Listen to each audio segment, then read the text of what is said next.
This is the Mind Body Detox Podcast, where we discuss all things integrative health and wellness, interviewing folks from all over the world, sharing insights and wisdom on how to live a healthier life in mind, body, and spirit.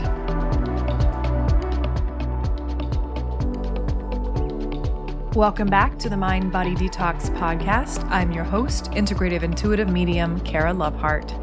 And in today's episode, we are going to talk about the connection between mental health and diet. I'm going to talk about my story and working with clients, as well as the connection between gut health and mental health, amino acid therapy, and I will briefly talk about detoxification for mental health and steps you can take to support your mental health with diet.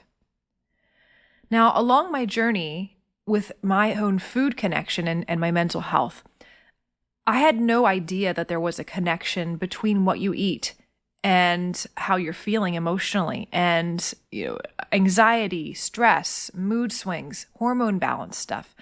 That's not something that we normally connect the dots between when we are struggling with our mental health, because a lot of times it's lifestyle factors or life circumstances, stressors, living situation, money issues, health issues, relationship issues that cause stress or can create stress on us emotionally and psychologically. But a lot of times we don't connect the dots between our ability to be more resilient and handle these life stressors or changes with, of course, the support of a coach, a minister, a counselor, a supportive friend, along with our diet and our lifestyle. Because when we're supporting our body and supporting our body's natural ability to make and balance healthy amounts of neurotransmitters and regulate them properly, and our nervous system to function in a way that is balanced and in its homeostasis is balance, we're able to manage stress a lot easier, manage these life circumstances or changes. And again, it's very complex with mental health, but we don't always connect the dots. And I find that really interesting because when we are put on medication for psychiatric mood symptoms, we usually will see a response based on the chemical that we're putting into our body. But I find it interesting that unless we talk about the concept, we don't always associate things that are not pills or pain relievers, mood stabilizers, antidepressants, or whatever it is. For some reason, our brain doesn't connect the dots that when we drink a certain thing or we eat a certain thing, it affects us psychologically. Coffee is a really good example. It's the number one psychoactive drug that's used in the world, and it affects us psychologically. It gives us a boost in energy. It gives us a boost in cognition and the ability to maybe focus a little bit more, have more clarity. And that affects our mood. We feel heightened. And I find it interesting, a lot of people don't really connect the dots between that substance that we're putting in our body and how it affects us. Because everything that we put into our body is going to have an effect on some level. Food is the same thing. So if we're eating foods that could create indigestion or constipation or anything that's going to start affecting our physical body, we can get symptoms that make us feel cranky or just not as well. We're not able to focus as well because we're having a pain or an inflammation or something that maybe could be created from that food we ate. But we don't always connect the dots with long-standing lifestyle or diet. And that's something that was really new to me. And if you've ever gone on a diet or you've done a cleanse or you've done a 14-day, smoothie detox or something where you're eating really fresh whole foods on a regular basis, especially because most of us, that's not the common thing we do. We're very much a high processed food culture. If you do that, the difference in your emotional regulation, the difference in your ability to have clear cognition and your mood, your sleep, all of that improves.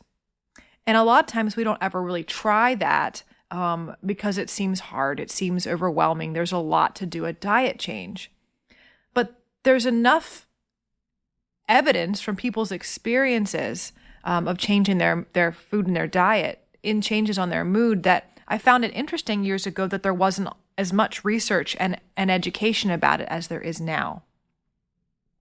So of course, years ago, working with my own diet, I started to eat healthier and I started to feel better. I started to sleep better. I cut out sugar, and sugar was a humongous factor in my depression and my anxiety, as well as caffeine. So I do have a course called Eating for Empaths. That is something I'll share more information in the show notes.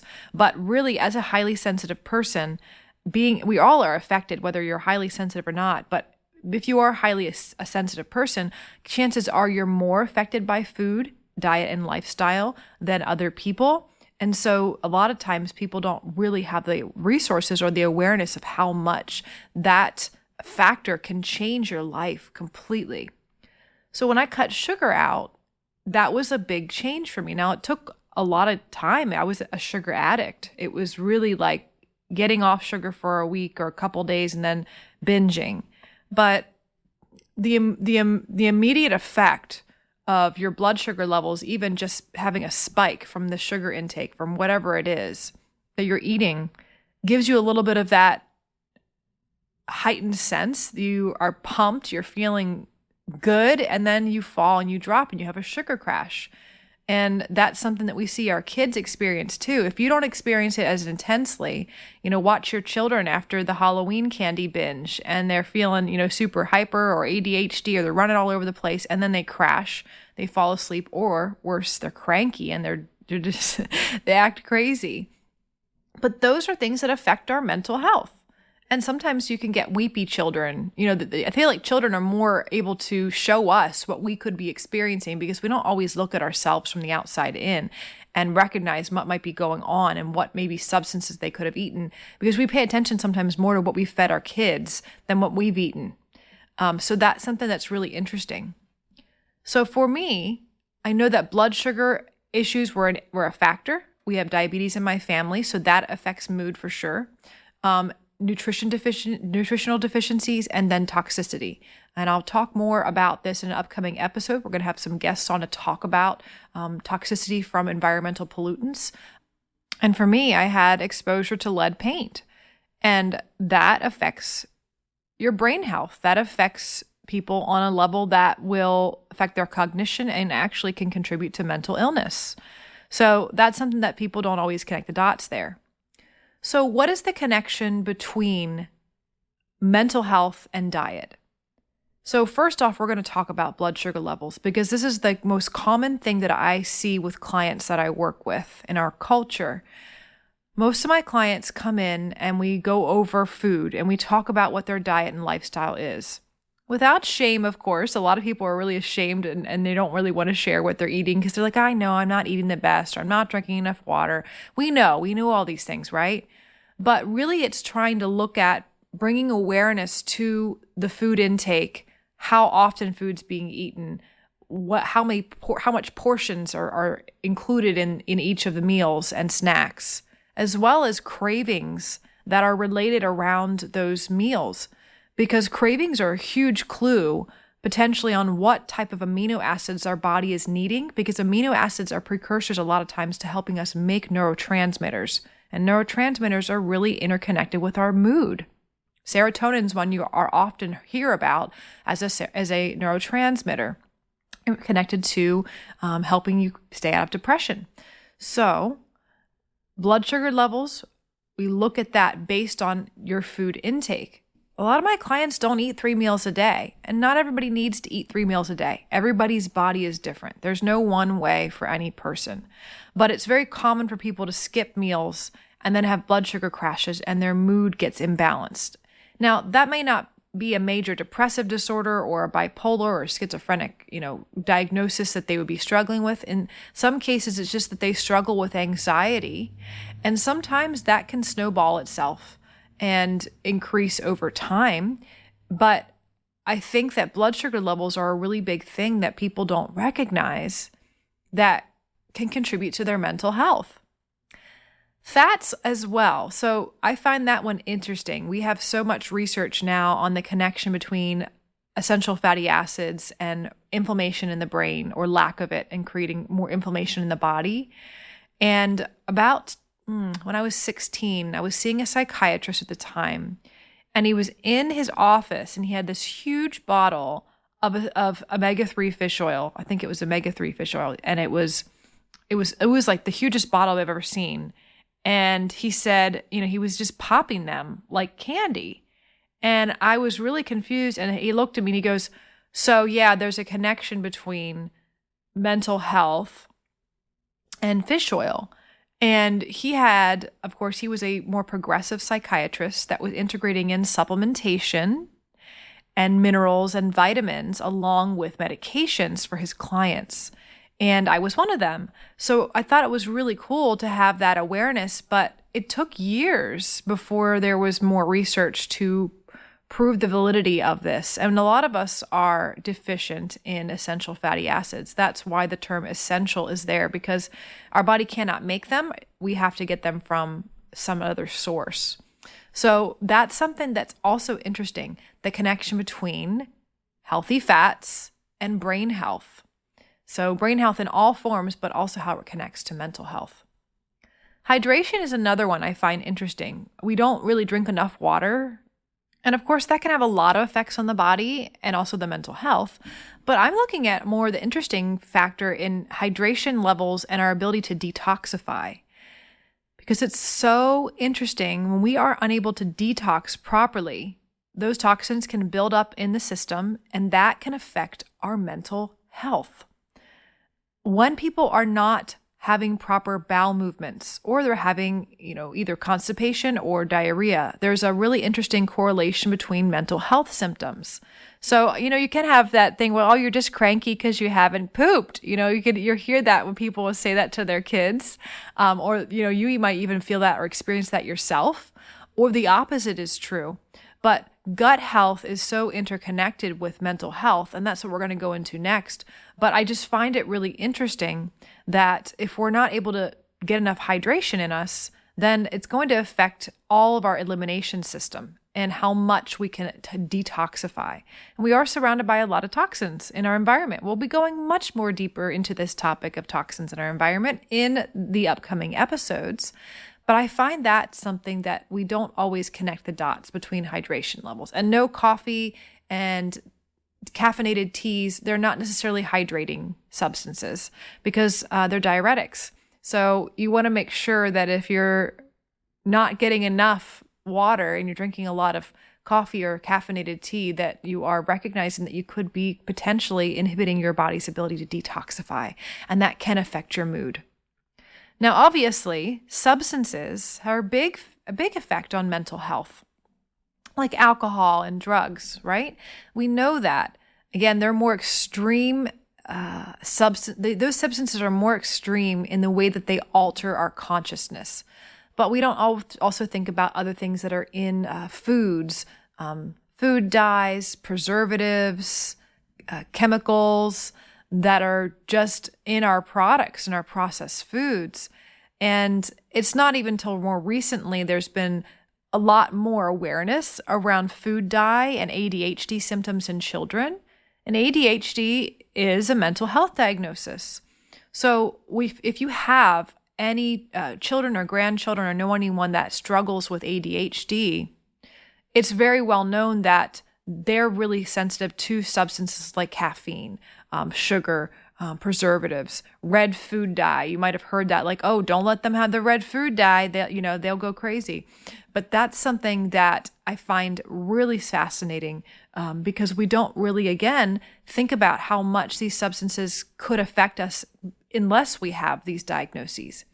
And there are other factors involved of creating more sensitivity to these substances versus not. Again, some people do well with caffeine and coffee and some people don't. But those substances can affect our mental health. Just a common example is if caffeine is high in your system and you're unable to sleep and get proper deep sleep and go through all the stages, so you're getting quality of sleep and enough hours, that will over time affect your mental health. Sleep is such a crucial part in our mental health. And I think that's one thing. We have chronic sleep issues in our culture. So think about food sensitivities as well. That's another thing that people don't always connect the dots between. I have clients and family members that when they have foods that they're sensitive to, And I don't mean allergic peanut allergy or thing like that. I mean sensitivities to, there's corn, soy, gluten, dairy. There's really common foods that people are sensitive to. They get emotional. They get moody. They get cranky from eating these foods. So for me, for example, I can't eat a lot of red meat. And for me, whenever I eat red meat, within 24 hours, I start to feel a little bit cranky. And I don't know why. That's just how my system is. And I've done a lot of tracking to, notice what is affecting me. Dairy for me, I get a little emotional with dairy and I break out. So I can't do dairy. So those are things that also can be contributing to our mental health. So getting enough protein is another thing that we don't even think about. And this doesn't have to be animal protein necessarily. But like I said before, most of my clients who are struggling with mental health and need support, and they're working with me for nutrition as well as their psychotherapist and their psychiatrist, right? We work with looking at simple things like making sure they're eating enough food. And if they need to get blood panels done with our nutritional therapist, Tanya, we do that and we move into a direction where we can help support them. But blood sugar levels are affected by not getting enough food. But then if they're eating enough food but not getting enough protein, that's another layer. Now, proteins are made up of amino acids. Amino acids are the building blocks of protein. They also are the building blocks for neurotransmitters and hormones.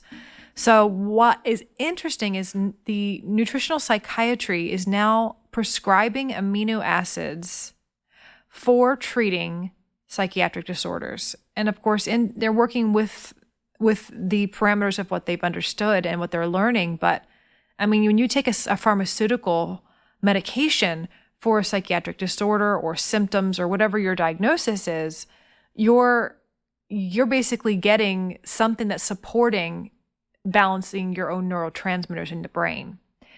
But we make neurotransmitters. We can make them, and we can make them from having specific amounts of amino acids. And where do we get amino acids? We get them from protein. So different proteins have different amino acids. Now, we've all heard about the amino acid tryptophan. At Thanksgiving dinner, you get tired from eating the turkey because turkey has higher levels of tryptophan in it. Tryptophan is a precursor to making serotonin.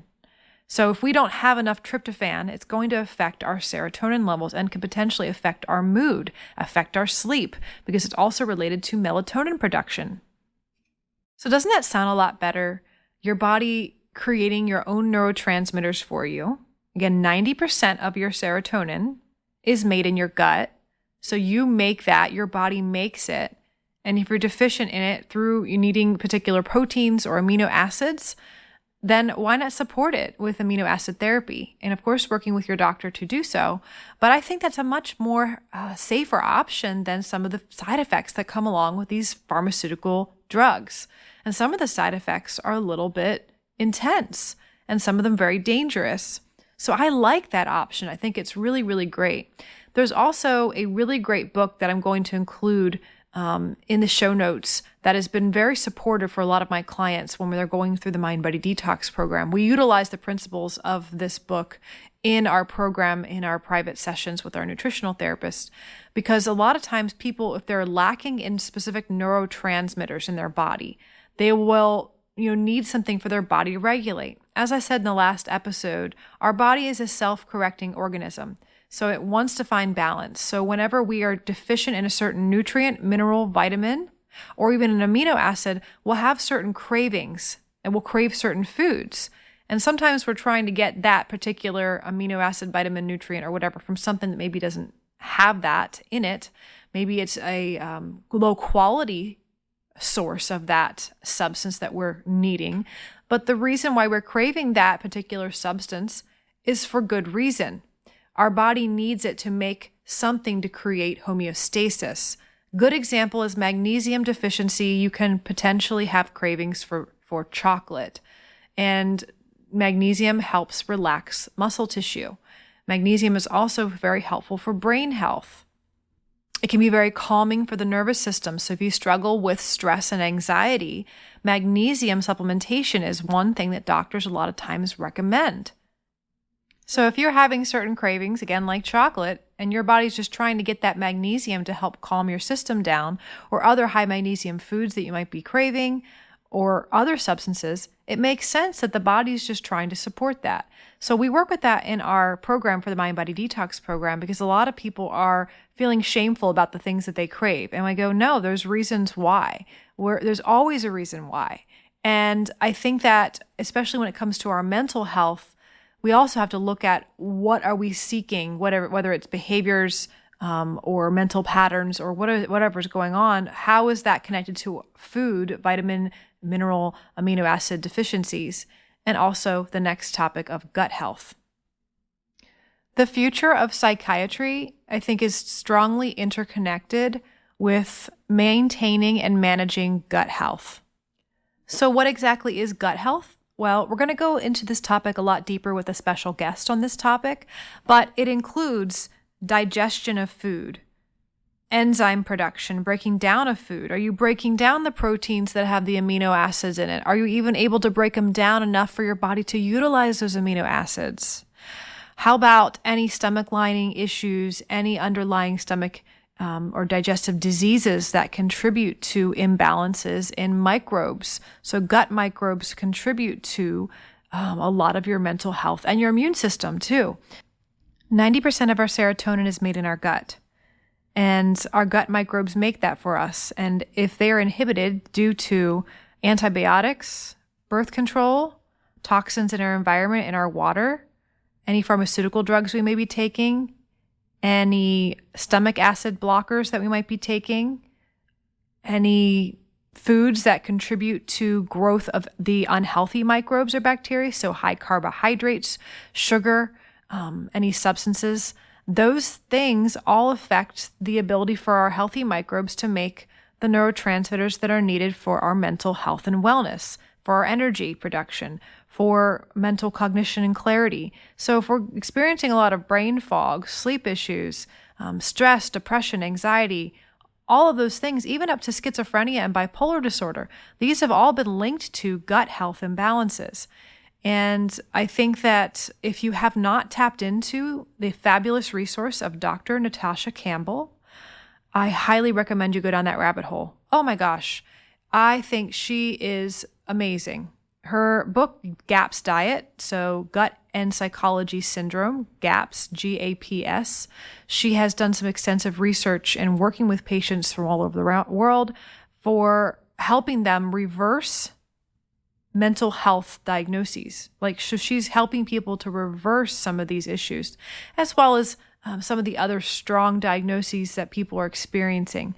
I'm going to put a video in the show notes that I highly recommend you check out. And of course, we're going to have a special guest come on to talk in depth on gut health, because this is something from my own experience. I don't have any extensive training in it, but I have my own experiences, not only with myself, but working with my son who's on the autism spectrum, working with connecting his mood and his ADHD symptoms to food, to amino acids, to lack of the ability for him to create enzymes, and having to break down food so he could get the amino acids that were needed to help him stop obsessing, maybe looping. If you have any children that you're caretaking for that have autism or on the spectrum, there's a lot of obsessive high focus in particular areas. There's a lot of imbalances in the neurotransmitters in dopamine, norepinephrine. So those are things that are just common for those type of individuals. And then any individual that struggles with some sort of mental health symptoms, there is some sort of imbalance going on. So to connect a little bit of a personal story here to gut health, just for example's sake, I talked about in the last episode about my mental health diagnosis, being put on birth control and the connection to that diagnosis, and my diet. Earlier, I talked about sugar and sugar addiction. So those kind of are like the perfect storm for creating gut health imbalances, not only being put on antibiotics as a child that can affect the microbes, having birth control early as 14. I was 14 when I got put on birth control, and then having a sugar addiction, eating sugar and high carb meals and not really eating any fresh whole foods. It's all processed foods. That and having high stress levels, not hydrating, and having bowel issues due to toxicity levels from heavy metals and lead. Those are the perfect storm to create a strong imbalance between good and bad microbes in the gut that can contribute to a lack in balance of proper neurotransmitters in the body and even for the immune system. So I want you to think about, and we're going to again go into this topic deeper with someone that I hold near and dear to my heart, who's someone that's an amazing nutritional therapy practitioner, that we're going to talk about gut health. She specializes in gut health. But for me, I find it interesting to give you that quick example and have you think about your own mental health, your own maybe just stress or anxiety, and even if you don't have a diagnosis, to think about the connection between what you eat, how much you eat, when you eat. Are you eating proper meals? What type of foods are you eating? Are they fresh, whole foods? Are they more processed foods? How much do substances like alcohol, coffee, and sugar, maybe preservatives, how much are you have awareness around the intake of those? And maybe the awareness of the connection to your mood with those. Are there any food sensitivities that you may have that whenever you eat a certain food within 72 hours, you start to have a mood shift? I know that's a long time, but it can take up to 72 hours for something that you ingest that you're sensitive to, like gluten or dairy or something like that, to affect your mood. It can take up to 72 hours. That's why we sometimes don't always make the connections there. How about bowel movements? Are your bowel movements, too excessive or infrequent? Because that buildup of toxicity can start to affect the mood and your mental health. Are you getting enough protein? Do you chew your food? Are you breaking down your food enough to get the amino acids out of them so your body can make neurotransmitters properly? And what about vitamin and minerals? Those things are big. So I find this whole topic is going to, of course, take us down a deeper rabbit hole together. We're going to bring on a guest that's going to, of course, focus on gut health. We're going to talk about sleep health and how that's interconnected to diet as well. We're also going to explore the connection between where we get our food, how our food is grown, and the mineral and vitamin content that's in those fresh fruits and vegetables, and how that can make or break and support our gut health or not. Because even if we're eating fresh fruits and vegetables, this is another topic we're going to talk about, that may, still be inhibiting, depending on how it's grown, our gut microbes. And again, this all goes back to our mental health, our immune health, and a lot more things we'll talk about in the gut health episode about how gut health is intertwined with that. But of course, today's episode is about mental health and diet. So I wanted to give you guys the basics there, just the basic connection between what we're eating, our blood sugar levels, hydration levels, substances, bowel movements, detox, all that, and mental health. And my biggest intention for this episode is to give you awareness around potential other options to explore. If you feel that you are experiencing negative side effects to a medication you're taking, or you've been struggling that no matter what you seem to do, or you're trying different medications or different therapies, and they don't seem to be creating as much of results as you want, then talk to your doctor, your psychiatrist, your psychologist about integrating in some sort of diet or food change, or working with another practitioner who does so. The information I'm going to share in the show notes will help you to dive deeper into this rabbit hole. But again, I want you to give awareness to yourself and share with others, because so many people are unaware that there are other options. They feel helpless and hopeless and struggle with their mental health. And even if it's just stress and anxiety, it's not really that detrimental and you're doing okay. You can really significantly improve those symptoms just through looking at some of these areas. So the last thing I'm going to cover is I'm going to cover one more thing that relates to our mental health and food. And then I'm going to give you some action steps for things you can take. And that last thing that affects our mood and food is eating with our tribe. So many of us in our culture eat alone. We eat by ourselves, or we're eating while we're on our phones and not enjoying a meal with another individual or our family or friends. There is a strong connection between eating food and enjoying meals with other people and our mental health. So I highly encourage you if you eat alone a lot, to explore eating with other people, to engage with others. If you are someone that lives away from your friends or family and you're out at school, you're in college, you're somewhere traveling, I encourage you to even do a Zoom call with your friends or family during a meal and say, hey, can we eat together? I want to hang out and chat while I eat my lunch. Something like that can be very supportive. But just having awareness around the connection between food and your mood, and whether you're eating meals alone or with family or friends, that's something that can be significant in awareness for your mental health. And finally, the following are some steps that you can try and work with your therapist, your psychiatrist, to support your mental health in regards to food, diet, and lifestyle. First thing that I suggest is tracking your food. Using tracking sheets to track your food, your mood, how much you ate, when you ate, and how much you're hydrating. Those are really great tools to use when you go see someone supporting you in the nutritional field, but also to help track your mood in relation to what you're eating and how often you're eating can be supportive for your therapist, counselor, or your psychiatrist, especially if they are more open to working with food and lifestyle and getting that data to support their decisions in your treatment plan. Number 2 is I suggest going clean, eating less processed foods and more whole foods. Again, what works for you is going to be up to working with a nutritional therapist or someone that is working in dietary profession. But going clean, eating less processed foods, more whole foods, more fruits and vegetables, from what I know, has not hurt anyone, but anything but more helped them. Number 3 is eat consistent meals and hydrate. You can use your food trackers to really see if you're doing that properly. And again, what works for you, because meals for you are going to be, what's consistent, how many meals, how much to eat. That's going to be different. And of course, working with a nutritional therapist, I highly recommend that. Number 4, I suggest looking into detoxification.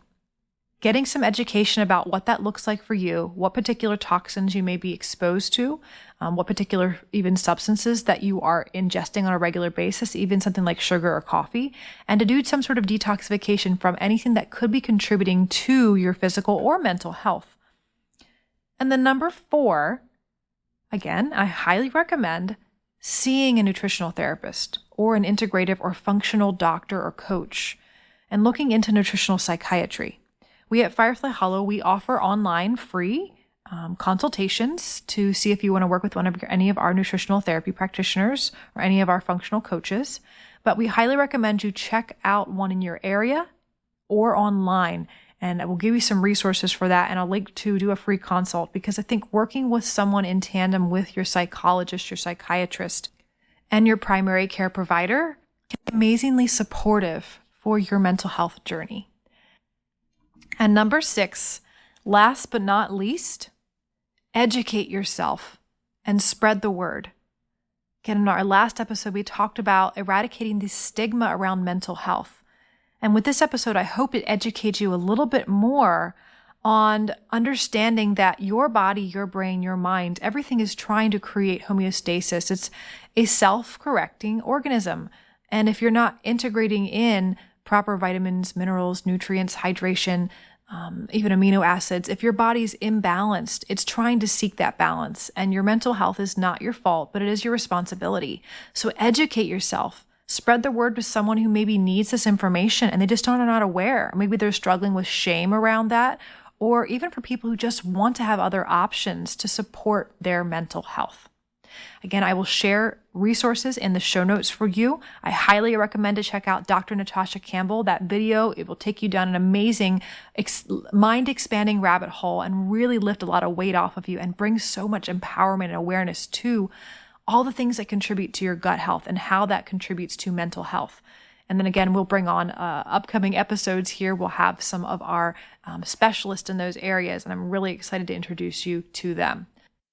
I hope you've enjoyed this episode, and as always, be well until next time, my friends. Thank you for listening to the Mind Body Detox podcast. We wish you wellness and health in your mind, body, and spirit, and be well until next time, my friends.